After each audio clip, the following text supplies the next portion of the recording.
வணக்கம் traders. Welcome to post market report. So இன்னைக்கு நம்ம இந்த வீடியோவில் என்ன பார்க்க போகிறோம்னா, நிஃப்டி, பேங்க் நிஃப்டி மற்றும் சென்செக்ஸ் வந்து என்ன நடக்கிறதுக்கான வாய்ப்பு இருக்குது அப்படிங்கிறத நம்ம பார்க்க போகிறோம். அண்ட் நாளைக்கு வந்து பார்த்தீங்கன்னா, நமக்கு வந்து நிஃப்டி 50க்கு expiry day. So options and ஃபியூச்சர்ஸில் ட்ரேட் பண்ணுறவங்க கேர்ஃபுல்லாக ட்ரேட் பண்ணணும். ஏன்னா எடுக்கிற பொசிஷன் வந்து ஃபார் அவுட் ஆஃப் த மணியாக இருந்துச்சுன்னா எக்ஸ்பைரியில் வந்து நமக்கு கொஞ்சம் ப்ராஃபிட் கிடைக்கிறதுக்கான வாய்ப்புகள் கொஞ்சம் கம்மி. ஸோ அப்படிங்கிறனால கேர்ஃபுல்லாக ட்ரேட் பண்ணணும். ஓகே, இப்போ நம்ம அனாலிசிஸ் பண்ணுவோம். ஸோ இன்றைக்கி நம்ம இந்த வீடியோவில் அனாலிசிஸ் எப்படி பார்க்க போகிறோம் அப்படின்னா, ஃபஸ்ட்டு வந்து பார்த்தீங்கன்னா நம்ம ப்ரைஸ் ஆக்ஷனை டிஸ்கஸ் பண்ணுவோம். ஸோ இன்றைக்கி எப்படி ப்ரைஸ் ஆக்ஷன் நடந்திருக்கு, ஸோ முக்கியமான சப்போர்ட் அண்ட் ரெசிஸ்டன்ஸ் லெவல்ஸ் ஏதாவது தாண்டி இருக்கா அப்படின்னு ஒன்று. ரெண்டாவது பார்த்தீங்கன்னா நம்ம ப்ரைஸ் ஆக்ஷன் டிஸ்கஸ் பண்ணும்போதே அதுக்கு கரஸ்பாண்டிங்காக இருக்கிற நம்ம ஓப்பன் இன்ட்ரெஸ்ட் டேட்டா டிஸ்கஸ் பண்ணுவோம். So open interest data discuss பண்ணும்போது நமக்கு சப்போர்ட் அண்ட் ரெசிஸ்டன்ஸ் லெவல்ஸ் வந்து கரெக்டாக கன்ஃபார்ம் ஆகும். அதுக்கப்புறம் நம்மளோட மார்க்கெட் மேலே போகிறதுக்கோ கீழே வர்றதுக்கோ வாய்ப்பு இருக்காங்கிறது நம்ம இந்த ஓஏ சேஞ்ச், அதாவது ஓப்பன் இன்ட்ரெஸ்ட் சேஞ்ச் வச்சு நம்ம அண்டர்ஸ்டாண்ட் பண்ணலாம். அடுத்து பார்த்தீங்கன்னா நம்ம எஃப்ஐஐ டேட்டாவை அனலைஸ் பண்ணுவோம். ஏன்னா எஃப்ஐஐ டேட்டா வந்து ஏன் வந்து மார்க்கெட் சைட்வேஸ் போகிறதுக்கான வாய்ப்பு இருக்குது அப்படிங்கிறத இந்த எஃப்ஐஐ டேட்டா நமக்கு சொல்லிக் கொடுக்கும். கடைசியாக பார்த்தீங்கன்னா நம்ம கிஃப்ட் நிஃப்டி டேட்டாவை அனலைஸ் பண்ணிவிட்டு நம்ம வந்து என்னோட அனாலிசிஸை க்ளோஸ் பண்ணிக்கலாம். ஸோ ஓகே, அப்போ நம்ம ஃபஸ்ட்டு வந்து பார்த்தீங்கன்னா ப்ரைஸ் ஆக்ஷன். சென்செக்ஸ் வந்து இன்றைக்கி மார்க்கெட் வந்து காலையில் ஸ்டார்டிங்கில் டவுன் சைடு வந்துச்சு, திருப்பி பார்த்தீங்கன்னா க்ரோத் வந்துச்சு.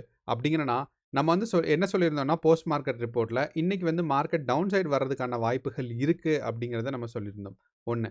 ரெண்டாவது என்ன சொல்லியிருந்தோம் அப்படின்னு பார்த்தீங்கன்னா, அதே சமயம் நமக்கு கிஃப்ட் நிஃப்டி டேட்டா 9 o'clock முன்னாடி 9 o'clock முன்னாடி பார்த்தீங்கன்னா நமக்கு ஒரு 200 பாயிண்ட்ஸ், அதாவது 25,200 வரைக்கும் ரீச் ஆகாமல் இருந்துச்சு அப்படின்னா மார்க்கெட் டவுன் சைட் போகும். ஆனால் 9 o'clock முன்னாடி பார்த்தீங்கன்னா நம்மளோட கிஃப்ட் நிஃப்டி இன்றைக்கி 16ஆம் தேதி டவுன் சைட் வந்துகிட்டே இருந்துச்சு. அதுக்கப்புறம் ஆல்மோஸ்ட் லைக் 9 to 9:15 நமக்கு பார்த்தீங்கன்னா மார்க்கெட் க்ரோத் ஆகி 25,200 வந்துருச்சு. அப்போது இந்த 9:15 க்ரோத் இருக்கும்போதே நமக்கு என்ன தெரியும் அப்படின்னா, மார்க்கெட் இன்றைக்கி செல்லிங் ப்ரெஷர்லேயும் இருக்குது, ஒரு பையிங் ப்ரெஷர்லேயும் இருக்குதுன்னு சொல்லியிருக்கலாம். ஏன்னா செல்லிங் ப்ரெஷர்லேயே கண்டினியூஸாக இருந்துச்சுன்னா மார்க்கெட் கண்டிப்பாக 25,180க்குள்ளேயே இருந்திருக்கும். ஆனால் என்ன ஆயிருக்குன்னா 9:15க்கு மார்க்கெட் ரொம்ப ஸ்ட்ராங்காக போயிருக்கு. அப்படின்னா நம்ம இந்தியன் பிளேயர்ஸ், அதாவது டிஐஏஸ் வந்து ஃபியூச்சர்ஸில் இன்வெஸ்ட்மெண்ட் ரொம்ப ஸ்ட்ராங்காக இருக்காங்க. ஸோ அப்படிங்கிறனால மார்க்கெட் மேலே போகிறதுக்கான வாய்ப்புகள் இருக்குது அப்படிங்கிறது நம்ம அண்டர்ஸ்டாண்ட் பண்ணியிருந்தோம் நமக்கு கிஃப்ட் நிஃப்டி டேட்டா வச்சு. ஓகே, ஏன்னா நம்ம ஃபஸ்ட்டு ப்ரீ மார்க்கெட் ரிப்போர்ட் வந்து ரெக்கார்ட் பண்ணும்போது கிஃப்ட் நிஃப்டி ஆல்மோஸ்ட் லைக் ஒரு 8 மணிக்கு முன்னாடி தான் நம்ம ரெக்கார்ட் பண்ணுறோம். 7:30 8 o'clock முன்னாடி. ஸோ அப்படிங்கிறனால இந்த 9 o'clock வர இந்த ப்ரீ மார்க்கெட் ரிப்போர்ட்டில் வர்றதுக்கான, அதாவது ப்ரீ மார்க்கெட்டில் இருக்கிற மூமெண்ட்டை வந்து கவனிக்க முடியாது. ஸோ அப்படிங்கிறனால நீங்கள் கண்டிப்பாக நீங்கள் வந்து கிஃப்ட் நிஃப்டியை வாட்ச் பண்ணுறதா இருந்தால் நீங்கள் 9 o'clock 9:15 வரைக்கும் வாட்ச் பண்ணணும். ஏன்னா நான் ரெக்கார்ட் பண்ணும்போது ஆல்மோஸ்ட் லைக் 7:30 8 தான். ஸோ அதுக்கப்புறம் அடுத்து ஒரு 1.5 மணி நேரம் இருக்குது. ஸோ அந்த 1.5 மணி நேரத்தில் தான் நேத்தோட சேஞ்சஸ் வந்திருக்குங்கிறனால நம்ம வந்து அந்த 1.5 மணி நேரம் வந்து க்ரூஷியல். ஸோ மார்க்கெட் அண்டர்ஸ்டாண்ட் பண்ணுறதுக்கு நமக்கு ஹெல்ப்ஃபுல்லாக இருக்கும். ஓகே, இப்போ நம்ம சென்செக்ஸ்லேருந்து வரோன்னு சொன்னோம். அப்போ சென்செக்ஸில் என்னென்னா அதே மாதிரியே நமக்கு வந்து 16ஆம் தேதி பார்த்தீங்கன்னா ஒரு செல்லிங் ப்ரெஷர் வந்திருக்கு. 6:30 to 7:30 இல்லைனா 8:30 நமக்கு வந்து கிஃப்ட் நிஃப்டியில் இருந்த மாதிரியே. அதுக்கப்புறம் பார்த்தீங்கன்னா ஒரு பையிங் ப்ரெஷர்.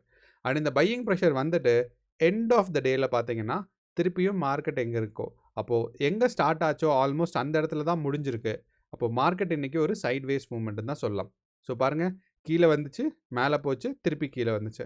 ஸோ எங்கே ஸ்டார்ட் ஆச்சோ இன்றைக்கி காலையில் நமக்கு 9:30க்கு தொடங்கும்போது ஆல்மோஸ்ட் நமக்கு ப்ரைஸ் பார்த்தீங்கன்னா 82,600 ஸ்டார்ட் ஆச்சு. முடியும் போதும் ஆல்மோஸ்ட் 82,600 ஆச்சு. அப்போது மார்க்கெட் ஒரு டவுன்ஃபால், ஒரு ரெக்கவரி, அதே சமயம் கீழே. ஸோ அப்போது இது வந்து ஒரு சைட்வேஸ் மார்க்கெட்டுன்னு சொல்லலாம். இது நம்ம 3 மினிட்ஸ் டைம் ஃப்ரேமில் வச்சுருக்கோம். இதே இது 15 மினிட்ஸ் டைம் ஃப்ரேமில் வச்சோம்னா அழகான ஒரு சைட்வேஸ் மார்க்கெட்டை நம்ம இந்த இடத்துல பார்க்க முடியும். ஸோ டவுன் சைட் மேலே போய் கீழே வந்திருக்குன்னு சொல்லலாம். அப்போது இந்த சென்செக்ஸில் இப்போ இருக்கிற நிலமையில் சப்போர்ட் அண்ட் ரெசிஸ்டன்ஸ் என்னன்னு பார்த்தீங்கன்னா, நமக்கு ரெசிஸ்டன்ஸ் வந்து முன்னாடியே சொல்லியிருந்தோம். இது வந்து சப்போர்ட்டாகவும் ஒர்க் ஆகும், ரெசிஸ்டன்ஸாகவும் ஒர்க் ஆகும்னு சொல்லி. ஸோ எண்ட் ஆஃப் த டேயில் பார்த்தீங்கன்னா இது வந்து ரெசிஸ்டன்ஸ் மாதிரி ஃபீல் ஆயிருக்கு.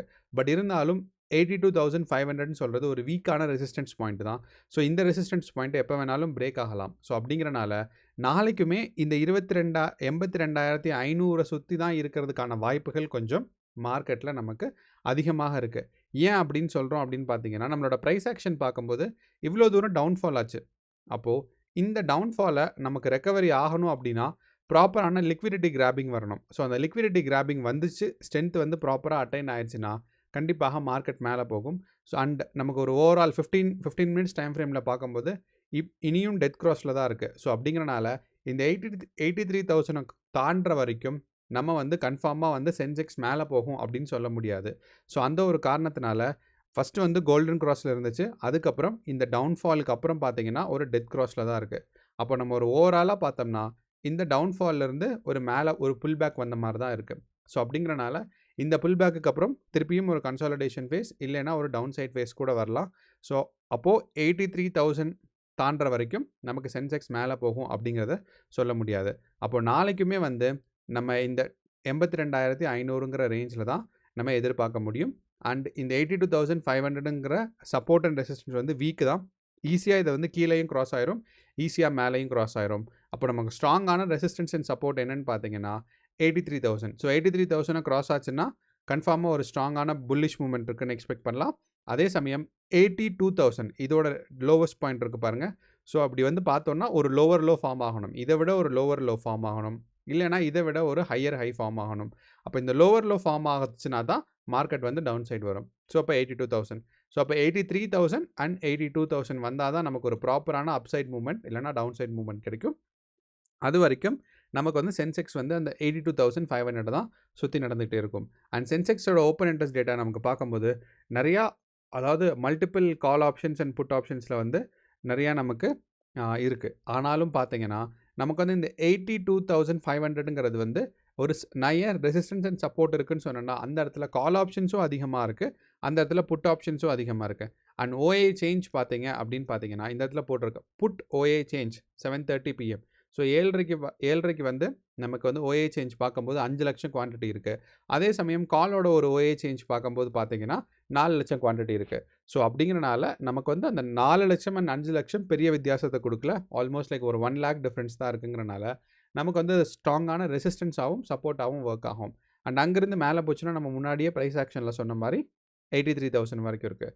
ஸோ அப்போது நாளைக்கு மார்க்கெட் பாசிட்டிவாகவோ நெகட்டிவாகவோ ஓப்பன் ஆச்சுன்னா எந்த பக்கம் டைரக்ஷன் போகிறதுக்கான வாய்ப்புங்கிறத நமக்கு கிளியராக அண்டர்ஸ்டாண்ட் ஆயிரும். ஸோ இதுதான் நமக்கு சென்செக்ஸோட ஒரு ஓவரால் பிக்சர். அடுத்து பார்த்தீங்கன்னா நமக்கு வந்து நிஃப்டி 50. ஸோ இப்போ நிஃப்டி 50 பார்த்தீங்கன்னா இன்றைக்கும் ஆல்மோஸ்ட் லைக் நமக்கு சைட்வேஸ் மார்க்கெட்டாக தான் போயிருக்கு நிஃப்டி 50யும். ஆக்சுவலி நம்ம வந்து என்ன எதிர்பார்த்தோம் அப்படின்னா பேங்க் நிஃப்டி மட்டும்தான் சைட்வேஸ் போகும், நிஃப்டி அண்ட் சென்செக்ஸ் வந்து கொஞ்சம் ஸ்ட்ராங்கான மூவ்மெண்ட்ஸ் இருக்குன்னு. ஆனால் நமக்கு எதிர்பார்த்ததுக்கு மாறாக பேங்க் நிஃப்டி மட்டும் இல்லை, சென்செக்ஸ் அண்ட் நிஃப்டியும் கூட இன்றைக்கி சைட்வேஸ் மார்க்கெட் தான். ஆனால் சென்செக்ஸை விட நிஃப்டி வந்து கொஞ்சம் பெட்டராக இருக்குது. காரணம் என்ன அப்படின்னா சென்செக்ஸ் ஓப்பன் ஆகும்போது ஆக்சுவலி பார்த்தீங்கன்னா உங்களுக்கு வந்து 9:30 கேண்டில் நான் வந்து இப்போ 15 மினிட்ஸ் டைம் ஃப்ரேமில் வச்சுருக்கேன். ஓகே, நம்ம 3 மினிட்ஸ் வைப்போம் ஸோ தட் நமக்கு கிளியராக பார்க்க முடியும். ஓகே, இப்போ நமக்கு ஓப்பன் ஆகும்போது பார்த்தீங்கன்னா ஆல்மோஸ்ட் லைக் 9:15க்கு இந்த இடத்துல ஓப்பன் ஆச்சு. ஸோ அதை விட கொஞ்சம் கம்மியாக தான் சென்செக்ஸ் பேங்க் நிஃப்டி அதை விட கம்மியாக தான் நமக்கு வந்து நிஃப்டி 50 க்ளோஸ் ஆகிருக்கு. அப்போது ஆரம்பிக்கும் போது 25,218 ஆரம்பிச்சிச்சு. கேப் டவுன்லாம் ஒன்றும் வரல, ஸ்ட்ராங்கான ஒரு செல்லிங் ப்ரெஷரில் வந்துச்சு. ஸோ ஃபஸ்ட்டு ஒரு ஸ்ட்ராங்கான ஒரு கேண்டில், 3 மினிட்ஸ்லேயே ஸ்ட்ராங்கான ஒரு கேண்டில், அதுக்கப்புறம் பார்த்தீங்கன்னா ஃபாலோட் பை திருப்பியும் red candle. So 3-4 red candle வரும்போது யாராக இருந்தாலும் செல்லிங்கில் தான் ஸ்ட்ராங்காக இருக்குன்னு எக்ஸ்பெக்ட் பண்ணுவாங்க. ஆனால் நம்ம என்ன எதிர்பார்த்துருக்கணும் அப்படின்னா மார்க்கெட் வந்து செல்லிங் ப்ரெஷரில் கீழே போகுதுன்னு தான் எதிர்பார்த்தோம். ஆனால் நம்மளோட இந்தியா விக்ஸ் டேட்டா பார்த்தீங்கன்னா இந்தியா விக்ஸும் நெகட்டிவில் இருந்துச்சு.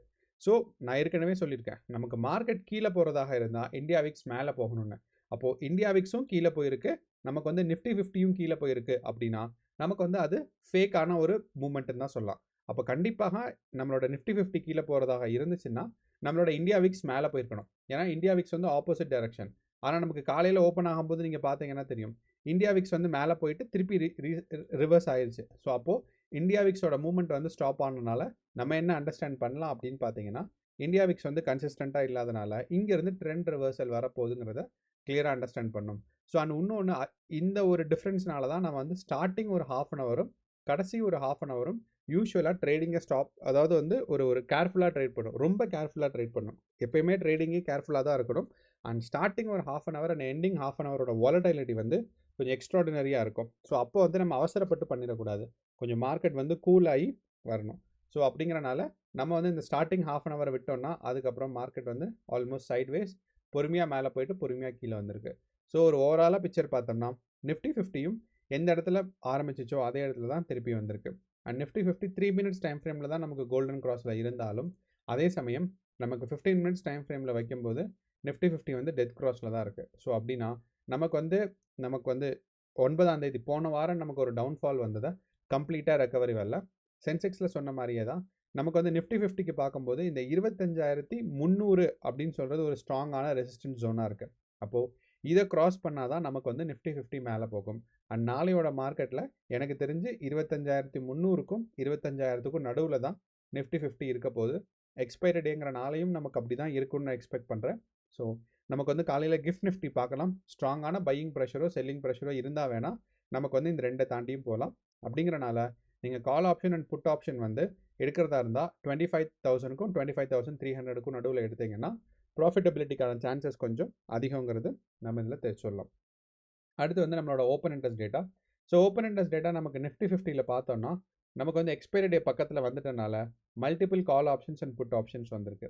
அண்ட் இந்த மல்டிபிள் கால் ஆப்ஷன்ஸில் ஸ்ட்ராங்கான கால் ஆப்ஷன் எங்கன்னு பார்த்தீங்கன்னா 25,500. ஸோ 25,500ன்னு சொன்னோம்னா நமக்கு இது வரைக்கும் போகலாம். ஸோ நமக்கு ஓப்பன் இன்ட்ரெஸ்ட் டேட்டா பார்க்கும்போது என்ன தோணுதுன்னா 25,500 வரைக்கும் புஷ் ஆகலாம் நிஃப்டி 50 அப்படிங்கிறது தோணுது. ஆனால் நம்மளோட ஃபியூச்சர்ஸோட வேல்யூ இந்த இடத்துல போயிட்டு நம்ம இதோட ஃபியூச்சர்ஸ் வேல்யூ பார்த்தோம் அப்படின்னா 25,216 தான் இருக்குது. ஸோ இப்போ ஃபியூச்சர்ஸ் கன்சிடர் பண்ணும்போது ஆல்மோஸ்ட் வந்து இதுதான் நிஃப்டி 50யோட சேச்சுரேஷன் பாயிண்ட் இந்த வீக்லி எக்ஸ்பைரிக்கு. ஏன்னா ஃபியூச்சர்ஸும் வீக்லி எக்ஸ்பைரி தான். 17ஆம் தேதி வீக்லி எக்ஸ்பைரின்னு போட்டிருக்கு. ஸோ அப்படிங்கிறனால அது மேக்ஸிமம் 25,500 போகிறதுக்கான வாய்ப்புகள் இல்லை அப்படின்னு தான் சொல்ல முடியும். அண்ட் டவுன்ஃபால் ஆனாலும் 25,000 வரைக்கும் தான் டவுன்ஃபால் ஆக முடியும். ஸோ அப்போ நம்ம கரெக்டாக சொன்னது தான் ப்ரைஸ் ஆக்ஷனை வச்சு என்ன அப்படின்னா 25,300ம் 25,000த்துக்கும் நடுவில் இருக்கலாம். ஸ்ட்ராங்கான செல்லிங் ப்ரெஷர் வந்தால் தான் 25,500 போகும். பட் அதுக்கான வாய்ப்புகள் கொஞ்சம் கம்மியாக தான் இருக்குது இப்போதைய நிலைமையில். ஸோ இதுதான் நமக்கு நிஃப்டி 50யோடது. அடுத்து பார்த்தீங்கன்னா நமக்கு வந்து பேங்க் நிஃப்டி. ஸோ இந்த பேங்க் நிஃப்டி பார்த்தீங்கன்னா நமக்கு சைட்வேஸ் மார்க்கெட் மூவ்மெண்ட் இருக்குன்னு எக்ஸ்பெக்ட் பண்ணோம். அதே மாதிரி பேங்க் நிஃப்டி சைட்வேஸ் மார்க்கெட். ஆனால் நம்ம எக்ஸ்பெக்ட் பண்ணதை விட கொஞ்சம் மேலே போயிருக்கு. 57,000 தான் எக்ஸ்பெக்ட் பண்ணோம். அதிலிருந்து பார்த்தீங்கன்னா 57,300 வரைக்கும் போயிருக்கு. ஸோ அப்படிங்கிறனால பேங்க் நிஃப்டி கொஞ்சம் கொஞ்சமாக மேலே போயிட்டு தான் இருக்குன்னு நம்ம சொல்ல முடியும். ஸோ இதே ட்ரெண்டு ஃபாலோ ஆச்சு. ஸோ பேங்க் நிஃப்டி வந்து சைலண்ட்டாக ஒரு அப் ட்ரெண்டில் இருக்குது. ஸோ நம்ம பேங்க் நிஃப்டி தான் ஆக்சுவலி இந்த ஸ்கேமுக்கு அப்புறம் டவுன்ஃபால் ஆகும்னு எல்லாரும் எதிர்பார்த்தோம். ஆனால் பேங்க் நிஃப்டி பார்த்தீங்கன்னா சைலண்ட்டாக ஒரு அப் ட்ரெண்டில் போயிட்டுருக்கு. அப்போ இந்த அப் ட்ரெண்ட் கண்டினியூ ஆச்சுன்னா பேங்க் நிஃப்டி நாளைக்கு வந்து 57,500 வரைக்கும் ரீச் ஆகிறது கூட வாய்ப்பு இருக்குது. அண்ட் பேங்க் நிஃப்டியோட ஓப்பன் இன்ட்ரெஸ்ட் டேட்டா நமக்கு பெருசான இன்ஃபர்மேஷன்ஸை கொடுக்கல. ஸோ அந்த ஒரு காரணத்தினால நம்ம ஓப்பன் இன்ட்ரெஸ்ட் டேட்டாவை நம்ப முடியாது. அதே சமயம் நம்ம பேங்க் நிஃப்டியோட ஃபியூச்சர்ஸ் பார்த்தாலும் இப்போ இருக்கிற பாயிண்ட் அதாவது 57,250ன்னு இருக்குது. அதுதான் வந்து ஆல்மோஸ்ட் சேச்சுரேஷன் பாயிண்ட். ஸோ அப்படிங்கிறனால பேங்க் நிஃப்டி இந்த மாதத்தோட மூவ்மெண்ட் வந்து எண்ட் ஆகும்போது இப்போ இருக்கிற ரேஞ்சிலே தான் எக்ஸ்பெக்ட் ஆகும். ஸோ அப்படிங்கிறனால பேங்க் நிஃப்டியோட மூவ்மெண்ட் நாளைக்கு வந்து ஒரு 57,500 வரைக்கும் போகிறதுக்கான வாய்ப்புகள் இருக்குது. ஸோ இதுதான் நம்மளோட ஒரு ஓவரால் அனாலிசிஸ். அண்ட் உங்களுக்கு வந்து ஏதாவது டவுட்ஸ் அண்ட் சந்தேகம் இருந்துச்சுன்னா கமெண்ட் பாக்ஸில் போடுங்க, நான் ரிப்ளை பண்ணுறேன். நன்றி, வணக்கம். நாளைக்கு ட்ரேடிங் செஷனுக்கு ஆல் தி பெஸ்ட்.